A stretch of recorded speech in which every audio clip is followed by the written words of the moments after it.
ദൈവനാമത്തിന് മഹത്വം ഉണ്ടാകുമാറാകട്ടെ. ഇന്നുവരെ ജീവിപ്പാൻ ദൈവം തന്ന ഉപകാരങ്ങളെ ഓർത്ത് സ്തോത്രം ചെയ്യാം. ഞാൻ കുര്യൻ എം ചാക്കോ.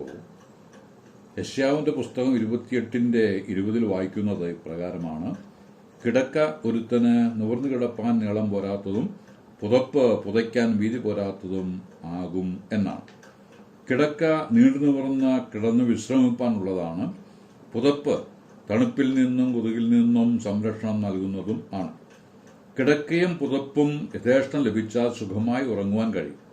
എന്നാൽ കിടക്കയ്ക്ക് നീളം പോരാതെയും പുതപ്പിന് വീതിയില്ലാതെയും വന്നാലോ വിശ്രമം തൃപ്തികരമാവില്ല. എണീറ്റ് വരുമ്പോൾ ദേഹം നീര് വന്ന് വേദനിക്കുന്ന അനുഭവവും ഉണർവ് ഉന്മേഷവും ഇല്ലാത്ത അവസ്ഥയുമാണ് ഉണ്ടാവുക. ജീവിതത്തിൽ എപ്പോഴാണ് കിടക്കയുടെ നീളം കുറഞ്ഞതായി തോന്നുന്നത്? ഒരു കാലത്ത് വചനം വായിച്ച് ധ്യാനിച്ച് അതിലുള്ള സത്യങ്ങൾ മനസ്സിലാക്കി തന്നെത്താൻ ശോധന ചെയ്ത് പ്രാർത്ഥിച്ച് കിടന്നുറങ്ങുമ്പോൾ രാവിലെ ഉണർന്ന് എഴുന്നേൽക്കാൻ എന്തൊരു പ്രസരിപ്പായിരുന്നു. ഇന്ന് ആ പ്രസരിപ്പ് മാറി ഉണർവില്ലാത്ത അവസ്ഥയിലേക്ക് ആയിപ്പോയിട്ടുണ്ടോ? വചനത്തെ വിശ്വസിക്കാതെയും മുഴുവനായി അംഗീകരിക്കാതെയും ഇരിക്കുന്നതാണ് ആ അവസ്ഥ ഉണ്ടാകുവാൻ കാരണമായി തീരുന്നത്. തിമോത്തിയോസിന് എഴുതിയ 2 ലേഖനം 3:16 വായിക്കുന്നത്: എല്ലാ തിരുവെഴുത്തും ദൈവശ്വാസികമാകിയാൽ ദൈവത്തിന്റെ മനുഷ്യൻ സകല സൽപ്രവൃത്തിക്കും വകപ്രാപിച്ച് തികഞ്ഞവനാകേണ്ടതിന് ഉപദേശത്തിനും ശാസനത്തിനും ഗുണീകരണത്തിനും നീതിയിലെ അഭ്യാസത്തിനും പ്രയോജനമുള്ളതാകുന്നു എന്നാണ്. അതിനാൽ തിരുവെഴുത്ത് പൂർണ്ണമായി വിശ്വസിച്ച് അംഗീകരിപ്പാൻ ഇടയാകണം. ദൈവം നേരിട്ട് സംസാരിച്ച വചനവും പരിശുദ്ധാത്മ നിയോഗം പ്രാപിച്ച മനുഷ്യനിലൂടെ സംസാരിച്ച വചനവും ചേർത്ത് ഒരു പുസ്തകമായി നമ്മെ ഭരമേൽപ്പിച്ച ദൈവത്തിനു സ്തോത്രം. ദൈവം നേരിട്ട് പറഞ്ഞുകൊടുത്ത് എഴുതിച്ച വചനങ്ങൾ പലതുണ്ടെങ്കിലും ഒന്ന് മാത്രം എടുത്തു ഉദ്ധരിക്കുവാൻ ആഗ്രഹിക്കുന്നു. യിരെമ്യാവിന്റെ പുസ്തകം 36:2 ഇങ്ങനെ എഴുതിയിരിക്കുന്നു: കർത്താവെങ്കിൽ നിന്ന് യിരെമ്യാവിനുണ്ടായ അരുളപ്പാടാവിത്: നീ ഒരു പുസ്തകച്ചുരുൾ മേടിച്ച് ഞാൻ യോശുവാവിന്റെ കാലത്ത് നിന്നോട് സംസാരിച്ച് തുടങ്ങിയ നാൾ മുതൽ ഇന്നുവരെയും ഇസ്രായേലിനെയും യഹൂദയെയും സകല ജാതികളെയും കുറിച്ച് ഞാൻ നിന്നോട് അരുൾ ചെയ്ത വചനങ്ങളൊക്കെയും അതിൽ എഴുതുക. യിരെമ്യാവ് അപ്രകാരം എഴുതി ഭാവി തലമുറയ്ക്കായി സൂക്ഷിച്ചു. പത്രോസ് അപ്പോസ്തലന് ദൈവാത്മാ നിയോഗം പ്രാപിച്ച് ഭാവി തലമുറയ്ക്കായി എഴുതിയിരിക്കുന്നത് ശ്രദ്ധാർഹമാണ്. പത്രോസിന്റെ 2 ലേഖനം 1:21 രേഖപ്പെടുത്തിയിരിക്കുന്നത്: പ്രവചനം ഒരിക്കലും മനുഷ്യന്റെ ഇഷ്ടത്താൽ വന്നതല്ല, ദൈവകൽപ്പനയാൽ മനുഷ്യൻ പരിശുദ്ധാത്മാ നിയോഗം പ്രാപിച്ച് സംസാരിച്ചതത്രേ എന്നാണ്. വചനം എന്നതുകൊണ്ട് അർത്ഥമാക്കുന്നത് മാനുഷിക ജ്ഞാനം ഉപദേശിക്കുന്ന വചനങ്ങൾ അല്ല, ആത്മാവ് ഉപദേശിക്കുന്ന വചനങ്ങൾ തന്നെ പ്രസ്താവിച്ചും അംഗീകരിച്ചും ആത്മീയന്മാർക്ക് ആത്മീയമായത് തെളിയിക്കുന്നു എന്നതാണ്. ദൈവത്തിലുള്ളത് ദൈവാത്മാവിനെ അറിയൂ.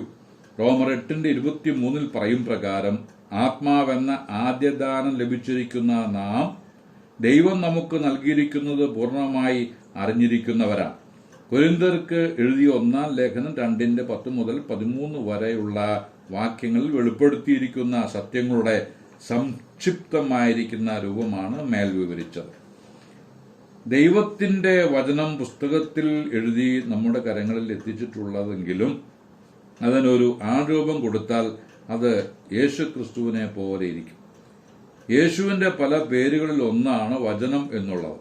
യോഹന്നാന്റെ സുവിശേഷം 1:1 അത് രേഖപ്പെടുത്തിയിട്ടുണ്ട്. ആദിയിൽ വചനം ഉണ്ടായിരുന്നു, വചനം ദൈവത്തോടു കൂടെ ആയിരുന്നു, വചനം ദൈവമായിരുന്നു.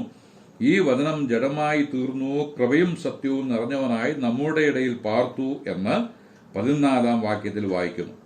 ഈ വ്യക്തിയെ ആ കാലഘട്ടത്തിൽ ജീവിച്ചിരുന്ന പലരും, വിശിഷ്യ അപ്പോസ്തലന്മാരും ശിഷ്യന്മാരും, ദൈവത്തിന്റെ ഏകജാതൻ എന്ന് കണ്ട് തന്റെ കർത്തൃത്വം അംഗീകരിച്ചു.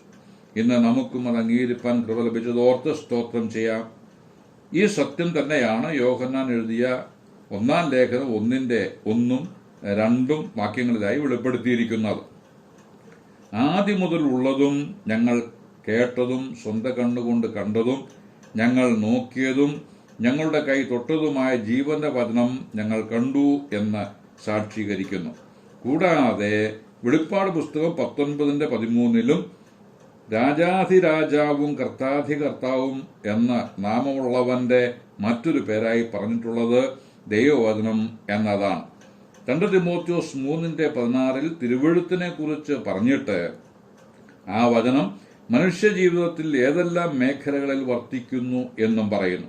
ഒന്നാമതായി പറയുന്നത് മനുഷ്യൻ ദൈവത്തിൻ്റേത് ആയിത്തീരുക എന്നതാണ്. പാപത്തിന് അടിമപ്പെട്ട ദൈവ തേജസ് നഷ്ടപ്പെട്ട മനുഷ്യരെയാണ് എവിടെയും കാണുന്നത്. വചനം പറയുന്നു, നീതിമാൻ ആരുമില്ല, ഒരുവൻ പോലുമില്ല, എല്ലാവരും വഴിതെറ്റി ഒരുപോലെ കൊള്ളരുതാത്തോർ ആയിത്തീർന്നു എന്ന്.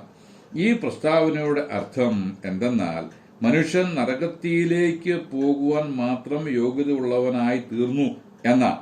ഇത് എല്ലാ മനുഷ്യരുടെയും ഉള്ള മന്ത്രിക്കുന്ന ഒരു കാര്യവുമാണ്.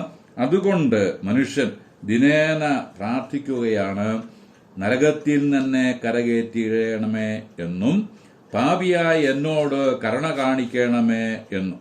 ഇങ്ങനെ പ്രാർത്ഥിച്ചതുകൊണ്ട് വിടുതൽ ലഭിക്കുമോ? എത്രയോ പേർ ബീഡിത്തീയിൽ നിന്നും സിഗരറ്റ് തീയിൽ നിന്നും രക്ഷിക്കണേ എന്ന് പ്രാർത്ഥിക്കുന്നു. ആർക്കെങ്കിലും വിടുതൽ ലഭിച്ചിട്ടുണ്ടോ? ഇല്ല എന്നാണ് ഞാൻ അറിയുന്നത്. പാപിയുടെ പ്രാർത്ഥന ദൈവം കേൾക്കുന്നില്ല എന്നും വചനം പറയുന്നു. ബീഡിത്തീയിൽ നിന്ന് പ്രാർത്ഥന കൊണ്ട് ഒരാളെയും രക്ഷിപ്പാൻ കഴിയുന്നില്ല എങ്കിൽ നരകത്തിൽ നിന്ന് രക്ഷിപ്പാനായി പ്രാർത്ഥന കൊണ്ട് എങ്ങനെ കഴിയും?